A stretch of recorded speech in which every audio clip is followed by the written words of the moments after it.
अनंत भाव का अर्थ है जिसका कभी क्षय नहीं होना है, जो कभी नष्ट नहीं होगा, ऐसा भाव।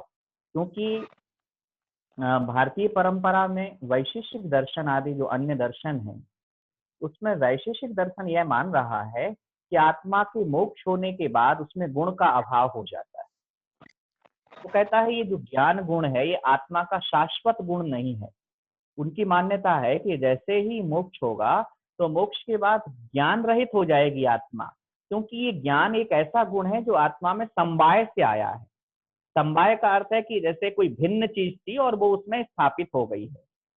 पर जैन दर्शन ऐसा नहीं कहता है। जैन दर्शन की अपनी मान्यता है कि ज्ञान आत्मा में समवाय संबंध से नहीं है, ये स्वभाव संबंध से है। आत्मा ज्ञान के बिना त्रिकाल में कभी भी नहीं रहेगी, चाहे निगोद पर्याय में जाए, चाहे मनुष्य पर्याय में हो, त्रियंच में हो, नरक में हो, देव में हो, किसी भी पर्याय में आत्मा हो। लेकिन ज्ञान की न्यूनता और अधिकता तो हो सकती है आवरण के कारण से। अगर आवरण अधिक है तो वह वहां न्यून हो जाएगा, लेकिन ऐसी कोई पर्याय नहीं है जहां ज्ञान की एक भी किरण ना फूट रही हो। तो वहां कहने का अर्थ है आत्मा में ज्ञान शाश्वत गुण है। इसलिए जब मोक्ष जाएगा जीव तो उसमें वह ज्ञान गुण जो केवल ज्ञान गुण प्रकट हुआ है वो वहां प्रकट है तो रहेगा। सकल द्रव्य की समस्त पर्यायों को जानने की, युगपथ जानने की शक्ति आत्मा में सदैव रहेगी। अब तो इसलिए वो सूत्र यहाँ आया है कि क्या क्या आत्मा में ऐसे गुण हैं जो मोक्ष जाने के बाद भी रहते हैं। अन्यत्र केवल सम्यक्त्व ज्ञान दर्शन सिद्धत्वेभ्यः। मोक्ष में केवल सम्यक्त्व, केवल ज्ञान, केवल दर्शन और सिद्धत्व, इन चार भावों का क्षय नहीं होता है।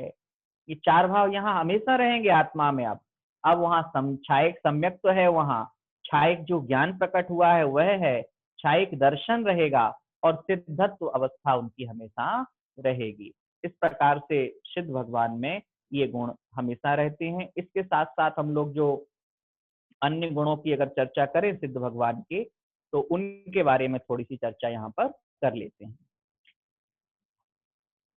सिद्धों के जो आत्यंतिक गुण माने हैं उसमें आता है कि अकषायत्व, अवेदत्व, अकारत्व, देहराहित्य, अचलत्व, अलेपत्व, ये सिद्धों के आत्यंतिक गुण हैं।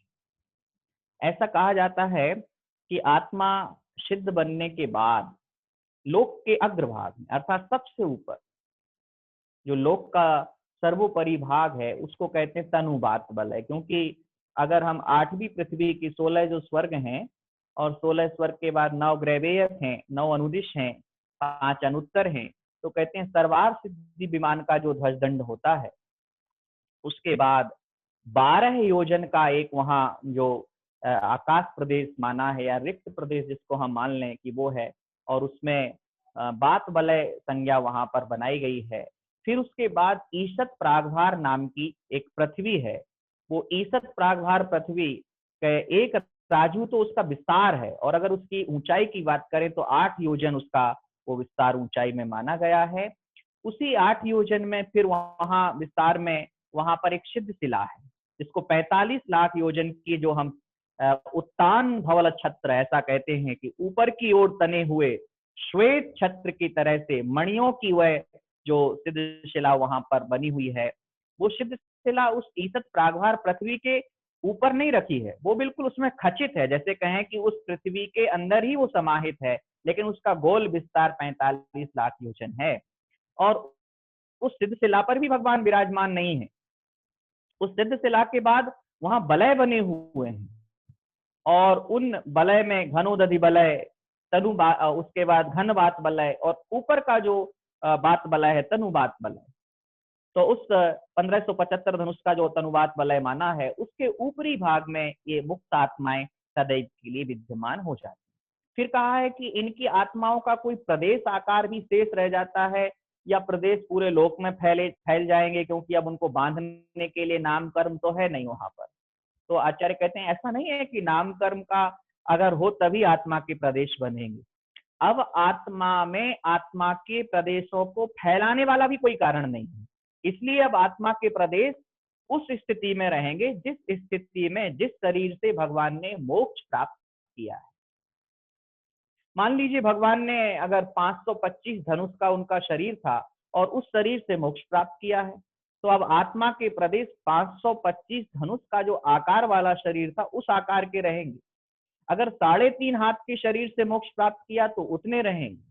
ये चर्चा अभी आएगी थोड़ी आगे, लेकिन थोड़ा वहां एक और विशेषता बता दी कि जिस शरीर से मोक्ष पाया अब उससे किंचित न्यून रहेंगे, कम रहेंगे।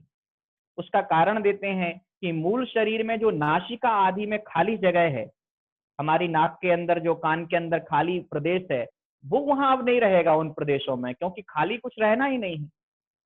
ये तो पौद्गलिक रचना के कारण से खाली स्थान हमें दिखता है, तो वो स्थान उतना कम हो जाएगा। और कुछ आचार्य कहते हैं कि जो तीसरा भाग है वो तीसरा भाग भगवान का कम हो जाता है।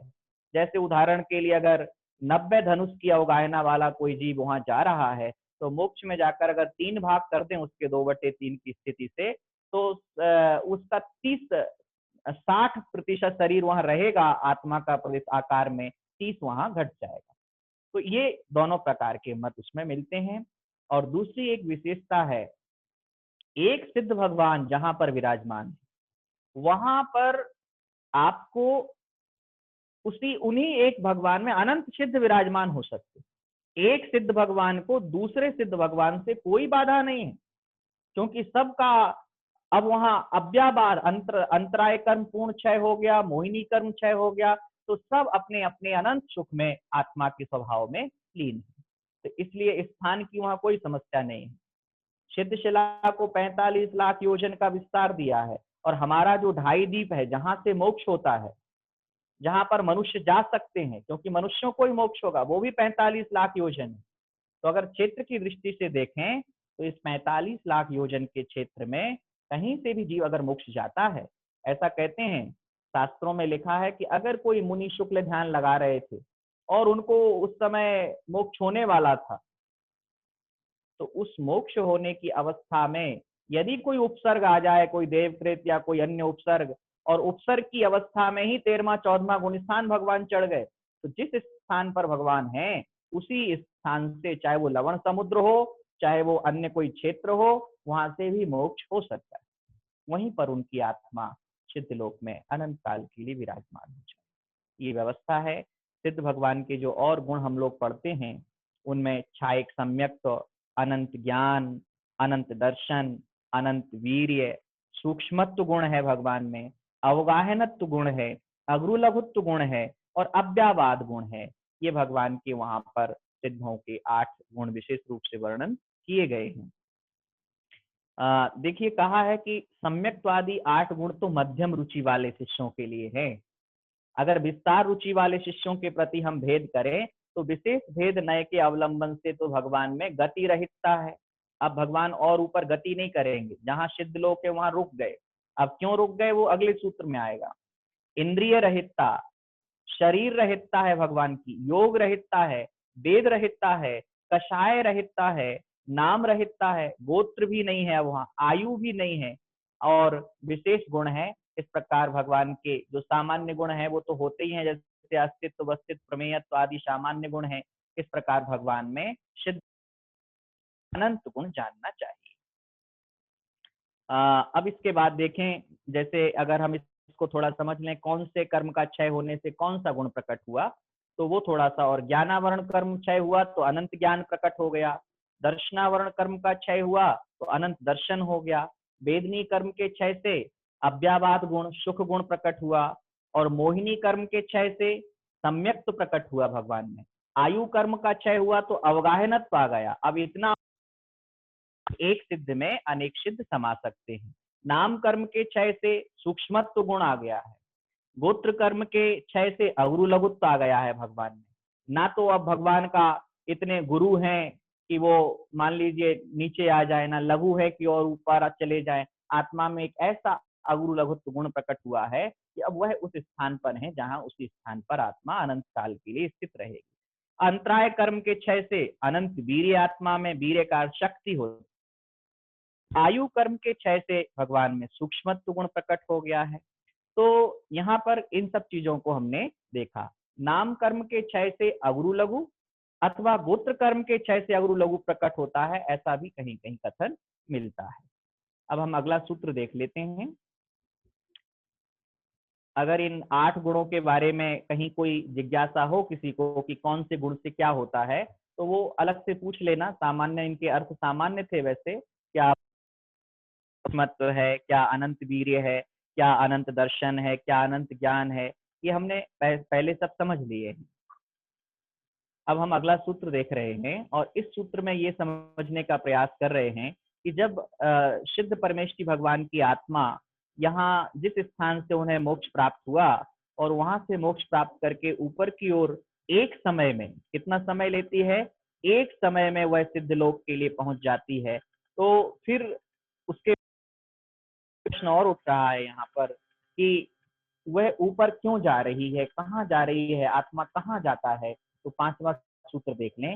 तदनंतर ऊर्ध्वं गच्छत्या लोकांतात्, तदनंतर ऊर्ध्वं गच्छत्या लोकांतात्, तत अनंतरम ऊर्ध्वं गच्छति, कहाँ तक जाती, फिर कहा आलोकांतात्, कर्म क्षय के पश्चात आत्मा ऊपर लोकाकाश पर्यंत चली जाती। जो तनुबात वलय मैंने बताया है, तो ऊपर की दृष्टि से देखें तो ये लोकाकाश का ऊपरी भाग है, बस इसके बाद अलोकाकाश प्रारंभ हो जाएगा, तो वहां तक आत्मा चली जाती है। फिर आया कि वहां तक क्यों जाती है, जैसे आत्मा को मोक्ष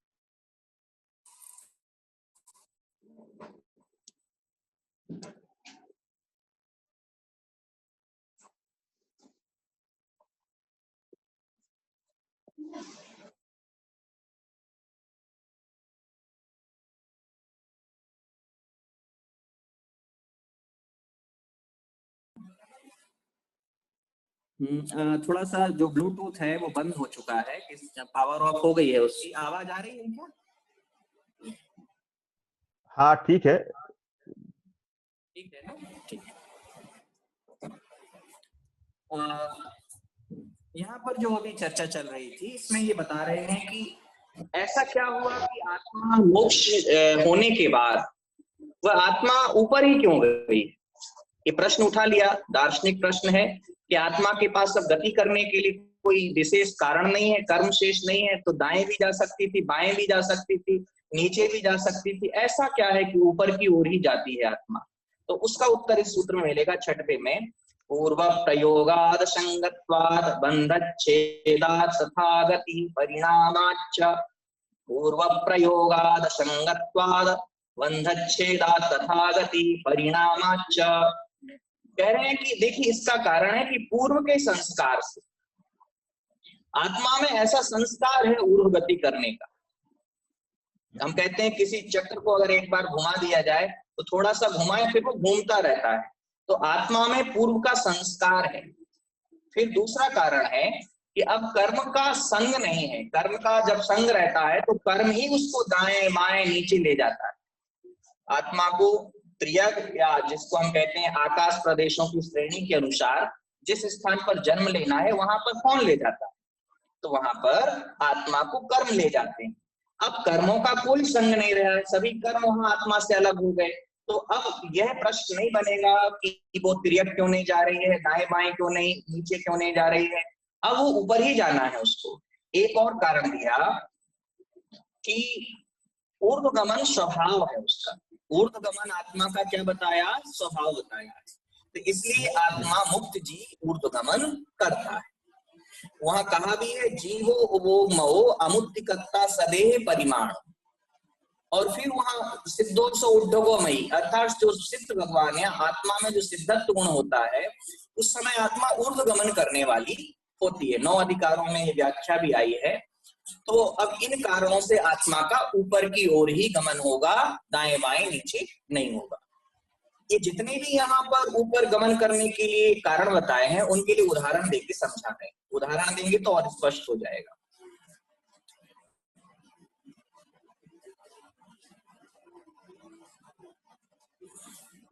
सूत्र में आचार्य महाराज कह रहे हैं कि आविध्य कुलालवद चक्रवद व्यपगत लेपालाभूवदेरण्ड बीजवदग्निशिखावच्च आविद्य कुलाल चक्रवद व्यपगत लेपालाभूवदेरण्ड बीजवदग्निशिखावच्च।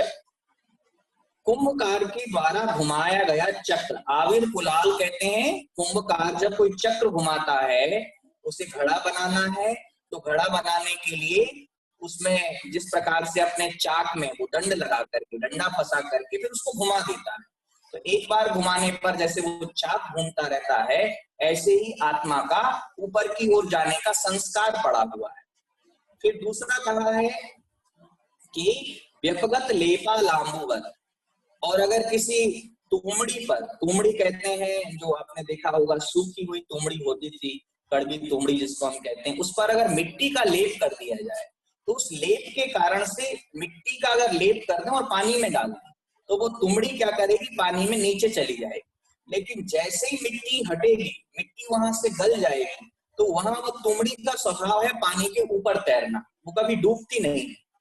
तो इसी प्रकार से आत्मा पर जब तक कर्मों का लेप था, तो आत्मा संसार में नीचे ही गति करती थी, लेकिन जैसे ही कर्म हटे, बंद कर्म बंद छूटा, आत्मा का ऊर्ध्वगमन स्वभाव प्रकट हुआ। तीसरा उदाहरण दिया अग्नि शिखावच्च, जैसे अग्नि की शिखा होती है, अग्नि शिखा कहते हैं अग्नि की लौ को, वह अग्नि की लौ में एक स्वभाव है, अग्नि कभी भी आप जलाइए, अग्नि की जो फ्लेम होगी वो हमेशा ऊपर की तरफ जाएगी, लौ हमेशा ऊपर जाती है। तो जैसे अग्नि की लौ का स्वभाव ऊपर की ओर जाना है, उसी तरह से आत्मा का भी स्वभाव से ऊर्ध्वगमन करने वाली है आत्मा। ये उदाहरण आचार्य महाराज ने यहाँ पर दिए हैं। हाँ, एक चर्चा आई थी बीच में कि आत्मा ऊर्ध्वगमन स्वभाव करने वाली है, तो क्या संसार अवस्था में भी जब भी मरण करेगा कोई जीव, तो क्या सबसे पहले समय में ऊपर जाएगा? तो उस समय हमने ये निष्कर्ष निकाला था कि संसार अवस्था में चूंकि आत्मा कर्मों से बंधी हुई है, इसलिए ये नियम नहीं बनाएंगे कि प्रत्येक जीव मरण के बाद पहले समय में ऊपर ही जाएगा, ऐसा नियम नहीं बनाएंगे। हाँ, लेकिन मोक्ष जाने वाले जीव की जो गति है वो ऋजु गति है, वो एक समय में ही, अगर सम्मेद शिखर से भगवान मोक्ष गए, मात्र एक समय में उनकी आत्मा सिद्ध लोक पहुंच गई ऋजु गति से, तो उनको हम वहां ऊर्ध्वगमन स्वभावी कहते हैं। अब वहां ऊपर पहुंचने के बाद ऐसा कौन सा कारण है कि आत्मा को अब रुक जाना पड़ा सिद्ध लोक में? ये भी एक प्रश्न है दार्शनिक। हो सकता कि वो तनुवात वलय से भी ऊपर चले जाते। क्या कारण आया कि तनुवात वलय में आत्मा को रुकना पड़ा? अलोकाकाश में आत्मा का प्रवेश क्यों नहीं हुआ? धर्मास्तिकाया भावात, कहा है कि धर्मास्तिकाय का अभाव हो गया। जो हमने पंच अस्तिकाय पढ़े हैं या 6 द्रव्यों को हमने पढ़ा है, वहां धर्म द्रव्य को पढ़ा है, और धर्म द्रव्य के बारे में ये भी हमने समझा था कि धर्म द्रव्य का कार्य है जीव पुद्गल में जो गमन होता है, उस गमन में वो सहकारी, जैसे कहते हैं ना मीडिया खोलना को, तो आत्मा को सिद्ध लोक तक पहुंचने के लिए मीडियम है धर्म द्रव्य का, लेकिन तनुवात वलय के ऊपर धर्म द्रव्य नहीं है। ये निमित्त का महत्व बता रहे हैं यहाँ पर। हम लोग कहते हैं ना निमित्त कुछ नहीं करता, देखिए सिद्ध भगवान की गति ही वहीं तक हुई है जहां तक धर्म द्रव्य है, और धर्म द्रव्य का अभाव हो जाने पर फिर अलोकाकाश में सिद्ध भगवान की आत्मा गति नहीं करती।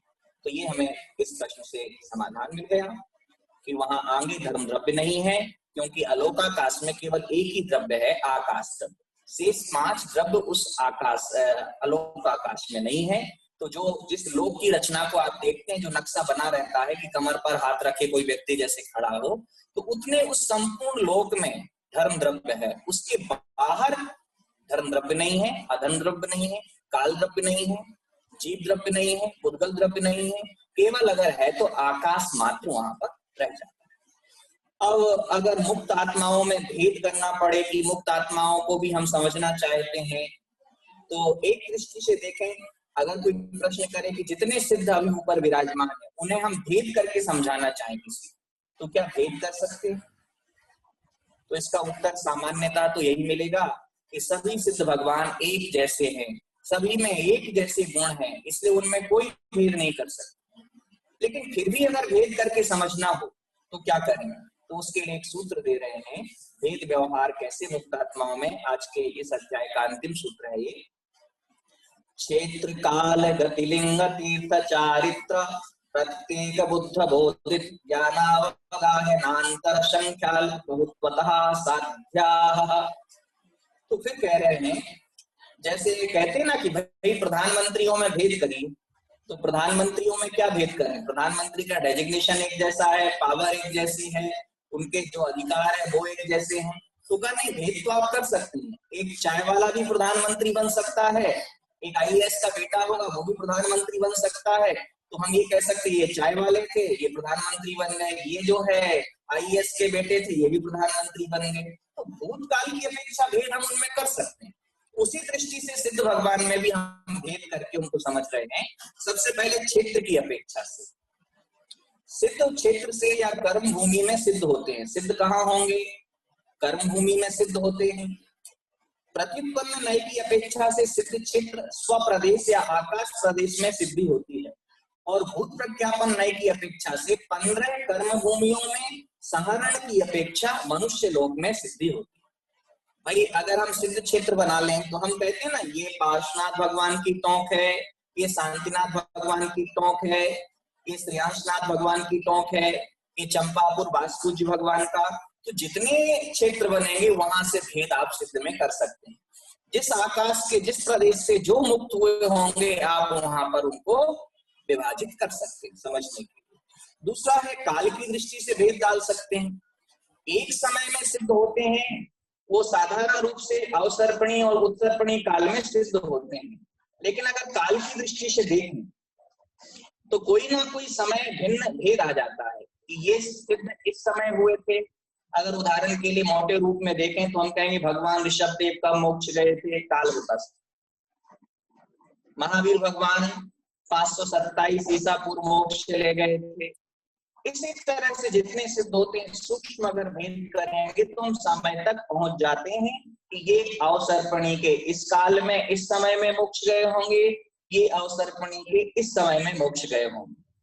भले ही हम कहें कि तिथि भगवान की एक सी मिल जाए, कल्याणक तिथि मोक्ष कल्याणक की, कि इसी तिथि को इन भगवान का भी मोक्ष कल्याणक है, इसी तिथि को इनका भी है, लेकिन उसके बाद भी सूक्ष्म भेद तो काल का होता ही। तो काल की दृष्टि से भी सिद्धों में भेद कर सकते हैं। फिर आया इसके बाद लिंग से मुक्ति, किस लिंग से भगवान की मुक्ति हुई है। तो अगर हम देखें लिंग का अर्थ यहाँ अगर हम कहें कि अवेद वेद शब्द ग्रहण कर लें तो भगवान की तो जो मुक्ति होती है वो अवेद से होती है। 9वें गुण स्थान के बाद वहां वेद का उदय नहीं है, तो हम कहें कि अगर भगवान पुल्लिंग में है स्त्रीलिंग में है वहां कोई भेद नहीं बनेगा, अवेद स्थिति है भावलिंग की अपेक्षा से। लेकिन वर्तमान नय की अपेक्षा अगर अवेद अवस्था में स्थिति होती है, लेकिन एक दृष्टि है जहां कहा है तीनों लिंगों से सिद्धि भाव वेद की अपेक्षा से। द्रव्य वेद से तो पुरुष वेद से ही मुक्ति होती है। अगर हम कहें द्रव्य वेद से पुरुष वेद से ही मोक्ष होता है, स्त्री वेद से नहीं होता। दिगंबर परंपरा में ये मान्यता है कि स्त्रियों के लिए साक्षात उस द्रव्य वेद से मोक्ष नहीं मिलेगा, पहले द्रव्य से पुरुष वेद प्राप्त करना पड़ेगा। लेकिन द्रव्य से पुरुष वेद होते हुए भाव में कौन सा वेद उदय में है, तो कहा है जब अंत में जो 9वां गुण स्थान था उसकी दृष्टि से वहां पर चर्चा कर रहे हैं और कह रहे हैं कि तीनों लिंगों से सिद्धि भाव वेद की अपेक्षा होती है। ठीक है, इस प्रकार से कहने का अर्थ है कि भले ही पुरुष वेद वाले हैं द्रव्य से, लेकिन उनका उस समय स्त्री वेद का उदय हो सकता है, ऐसी यहाँ पर विवक्षा बनी है। कौन सा भाव वेद, किसी का भाव वेद में स्त्री वेद हो, किसी का भाव वेद में पुरुष वेद हो, किसी का भाव वेद में नपुंसक वेद हो, इसको अभी बहुत गहराई से हम नहीं समझ पाएंगे। केवल इतना समझ लें कि भाव वेद द्रव्य वेद से भिन्न भी हो सकता है। इसके बाद जो वेद की चर्चा कर ली, फिर इसके बाद आया तीर्थ में, किस तीर्थ में मुक्ति होती है। तो तीर्थ सिद्धि दो प्रकार से बनाई, एक तीर्थंकर रूप में, एक तीर्थंकर से भिन्न रूप में। कोई तीर्थंकर होकर के सिद्ध हुए होंगे और कोई भगवान ऐसे होंगे जो तीर्थंकर नहीं हुए, सामान्य केवली थे और सामान्य केवली होकर के वे सिद्ध बन गए। तो इस तरह से ये भेद इनमें आ जाएगा। चारित्र से सिद्धि कैसे बताएं? तो कहा है चारित्र और अचारित्र के विकल्प से रहित अवस्था से या 1, 4, 5 विकल्प वाले चारित्र से सिद्ध होते हैं। चारित्र अचारित्र के विकल्प रहित जो निर्विकल्प भाव से सिद्धि होती है, लेकिन भूत प्रज्ञापन नय की अपेक्षा से अगर हम इसको घटित करते हैं तो वहां पर यथाख्यात चारित्र से सिद्धि होती है। व्यवधान भूत प्रज्ञापन नय की अपेक्षा से 4 बना ली, सामायिक, छेदोपस्थापना, सूक्ष्म संप्राय, यथाख्यात। 5 बनाएंगे तो सामायिक, छेदोपस्थापना, परिहार, विशुद्धि, सूक्ष्म संप्राय, यथाख्यात चारित्रों को प्राप्त कर मुक्त होते हैं। भाई ये प्रश्न है ना कि भगवान कहाँ से मोक्ष गए, तो नियम है कि पहले यथाख्यात चारित्र आता है और उसके बाद भगवान मोक्ष जाते हैं। तो सब यथाख्यात चारित्र से ही गए, लेकिन यथाख्यात के पहले किस चारित्र में थे, किस तरह की स्थिति बनी? तो हमने जो 5 प्रकार के चारित्र पढ़े थे, सामायिक, छेदोपस्थापना, परिहार, विशुद्धि, सूक्ष्म संप्राय, यथाख्यात, उस दृष्टि से सिद्ध भगवान में भी हम भेद कर सकते हैं। फिर आया प्रत्येक बुद्ध, बोधित बुद्ध। ये 2 तरह से बुद्ध होते हैं भगवान, एक तो प्रत्येक बुद्ध और दूसरा बोधित बुद्ध। बुद्ध कहते हैं जिनका अनंत ज्ञान प्रकट हो जाता है, जिनको ये बोधि प्राप्त हो कि मुझे अब आत्मा में भेद विज्ञान प्रकट करना है। तो उनको किस तरह से? एक तो वह है जो परोपदेश के बिना किसी के उपदेश के अपनी स्वशक्ति से ही ज्ञानातिशय प्राप्त कर लेते हैं, वे कहलाते हैं प्रत्येक बुद्ध। जैसे मान लीजिए तीर्थंकर भगवान है, तीर्थंकर भगवान को किसने उपदेश दिया कि आप दीक्षा ले लो और आपको आत्मा का कल्याण करना चाहिए? नहीं, उनको स्वभावतः ऐसा प्रकट होता है कि प्रत्येक बुद्ध।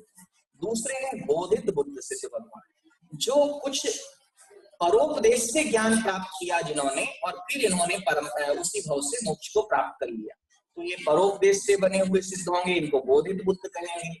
अब अगर ज्ञान का भेद डालना है भगवान में, कितने ज्ञानों से मुक्ति हुई, तो ज्ञान की अपेक्षा कोई तो एक ज्ञान से, एक ज्ञान का अर्थ केवल ज्ञान लेना है, सबके लिए केवल ज्ञान से मुक्ति होती है। लेकिन 2 ज्ञान ले लें तो कहा है पूर्व की अपेक्षा से लेने पड़ेंगे। कोई 3 ज्ञान से, कोई 4 ज्ञान से सिद्ध अवस्था को प्राप्त कर लेते। ठीक है, अगर उसमें हम यहाँ बनाए तो मति श्रुत, इन दोनों से मति श्रुत था, मति श्रुत के बाद केवल ज्ञान प्रकट कर लिया। किसी के 3 थे, मति श्रुत, अवधि, किसी के मति श्रुत और मनापर्य, किसी के 4 ज्ञान होंगे पहले, मति ज्ञान, श्रुत ज्ञान, अवधि ज्ञान, मनापर्य ज्ञान, फिर उनको केवल ज्ञान प्रकट हुआ हो। तो इस अपेक्षा से सिद्धों में भेद कर सकते हैं। एक आया अवगाहना की अपेक्षा से, अवगाहना की अपेक्षा से भी सिद्ध भगवान में भेद कर सकते हैं, जो मैंने पहले ही समझा दिया था। अगर उत्कृष्ट अवगाहना होगी किसी सिद्ध भगवान की पहले शरीर की तो 525 धनुष, और जघन्य से अवगाहना मानेंगे तो 3.5 हाथ उनकी अवगाहना हो सकती है, और मध्यम अवगाहनाएं भी इसके बीच में हो सकती है। ये सिद्धों में भेद हो गया। अंतर की दृष्टि से अगर हम समझें सिद्ध भगवान को, तो कहा है सिद्ध बनने में जघन्य से 1 समय का और उत्कृष्ट से 6 माह का अंतर पड़ता है। उसके बाद कोई ना कोई जीव मोक्ष अवश्य जाएगा। मनुष्य लोक में मुक्ति गमन का जघन्य अंतर 1 समय माना और उत्कृष्ट अंतर 2-3 समय से लेकर 6 महीने तक का अंतर पड़ सकता है, कोई मोक्ष नहीं जाएगा। इसके पश्चात 8 समयों में जीव सिद्धि को प्राप्त करते हैं। तो इस प्रकार से जो 8 समय है उनके बारे में ऐसा कहा जाता है, यहाँ पर जो है कि कितने जीव एक साथ मोक्ष जाते हैं उस संख्या को यहाँ पर कह रहे हैं। एक समय में जघन्य से 1 जीव सिद्ध होता है और उत्कृष्ट से 108 जीव एक समय में सिद्ध हो सकते हैं। फिर से ध्यान देना, जघन्य से 1 जीव सिद्ध होता है एक समय में, और उत्कृष्ट से अगर अधिक से अधिक एक समय में जीव सिद्ध होंगे तो 108 जीव एक समय में सिद्ध हो सकते हैं, ऐसा राजवाद स्थिति में लिखा हुआ है। तो ये हुआ है। फिर इनमें जो आगे हम देख रहे थे, चर्चा कर रहे थे, ये कारण जो इसमें गिनाए गए हैं सूत्र में, उसमें क्षेत्र भी है, काल भी है, गति भी है, लिंग भी है, तीर्थ है, चारित्र है, प्रत्येक बुद्ध है, बोधित है, ज्ञान है, अवगाहना है, अंतर है। अब यहाँ थोड़ा सा संख्या की बात हमने कर ली। अब अल्प बहुत्व जो है उसको और हम थोड़ा सा समझ लेते हैं कि अल्प बहुत्व क्या कहलाता है। इनको अनियोग द्वार संज्ञा दी है। अनियोग द्वार कहने का अर्थ ये है कि हम इन कारणों के द्वारा उनमें भेद कर सकते हैं कि अल्प बहुत्व क्या है। तो अल्प बहुत्व, अब ये समय भी अपना पूरा हो रहा है, सूत्र भी पूरा हो रहा है। प्रत्युत्पन्न नय की अपेक्षा से सिद्ध क्षेत्र में सिद्ध होते हैं, अतः उनमें अल्प बहुत्व नहीं बनेगा। लेकिन भूतपूर्व नय की अपेक्षा से सिद्ध क्षेत्र के दो भेद यहाँ पर किए गए हैं, जन्म की दृष्टि से और संहरण की दृष्टि से। संहरण सिद्ध अल्प हैं। जो संहरण कहते हैं, जैसे मान लीजिए अपने भारत क्षेत्र में कहीं पर कोई सिद्ध बनना है किसी जीव को, और उसी समय उस जीव को उठा लिया जाए कहीं पर उपसर्ग आदि के द्वारा, तो ऐसे अल्प सिद्ध हैं। जन्म जो सिद्ध होते हैं वो उनसे संख्यात गुणे, संहरण सिद्धों से जन्म सिद्ध संख्यात गुणे हैं। संहरण दो प्रकार का होता है, एक तो अपने आप ही संहरण कर ले, संहरण का अर्थ है जैसे चारण विद्याधर, चारण विद्याधारी है, उससे वो आकाश में गमन कर रहे, वहीं से मोक्ष होना। और दूसरा है देवों के द्वारा, चारण विद्याधरों के द्वारा किसी का हम अपहरण कहते हैं ना, उस अपहरण को यहाँ संहरण शब्द प्रयोग किया है और उसी से उनका मोक्ष हो जाए। तो इस तरह से यहाँ पर हमने चर्चा की है। ऊर्ध्वलोक सिद्ध सबसे स्तोक हैं, इनसे संख्यात गुणे अधोलोक सिद्ध हैं, इनसे संख्यात गुणे त्रियक लोक सिद्ध हैं, सबसे कम समुद्र सिद्ध हैं, और इनसे संख्यात गुणे द्वीप से होने वाले सिद्ध हैं। ये हमने अल्प बहुत्व समझ लिया। इस प्रकार इस सूत्र को पूर्ण किया है। आज हम अपनी इस कक्षा को अब यहाँ विराम देते हैं। 10वें अध्याय के सभी सूत्रों का हमने श्रद्धा सहित वाचन किया, पाठन किया, अर्थ किया, और अगर इसमें जाने में कोई त्रुटि हुई हो तो हम अपना विनय से हाथ जोड़ करके क्षमा चाहते हैं और तत्वार सूत्र के वाचन को पूर्ण करते हैं। पंडित जी, अभी हमारा देखिए, हम इसको समाप्त शब्द प्रयोग नहीं करते हैं। हमारी एक विशेषता है, जब भी कोई ग्रंथ का अध्ययन करते हैं तो कहते हैं पूर्ण हुआ, अभी संपन्न हुआ है, ये समाप्त नहीं हुआ है। समाप्त में हम ये बात कहते हैं कि अब हम कुछ नहीं करेंगे, लेकिन संपन्न का अर्थ है यहाँ तक तो हम पहुंच गए हैं, अब हमें आगे भी जाना है। स्वाध्याय की परंपरा को बना करके रखना है, अपने जीवन में स्वाध्याय करते हुए सम्यक दर्शन, सम्यक ज्ञान, सम्यक चारित्र की हमें प्राप्ति हो। आप 9 बार एक बार नमोकार मंत्र अवश्य पढ़ लें। ग्रंथ की पूर्णता होती है तो अवश्य पढ़ना चाहिए, कायोत्सर्ग कर लें।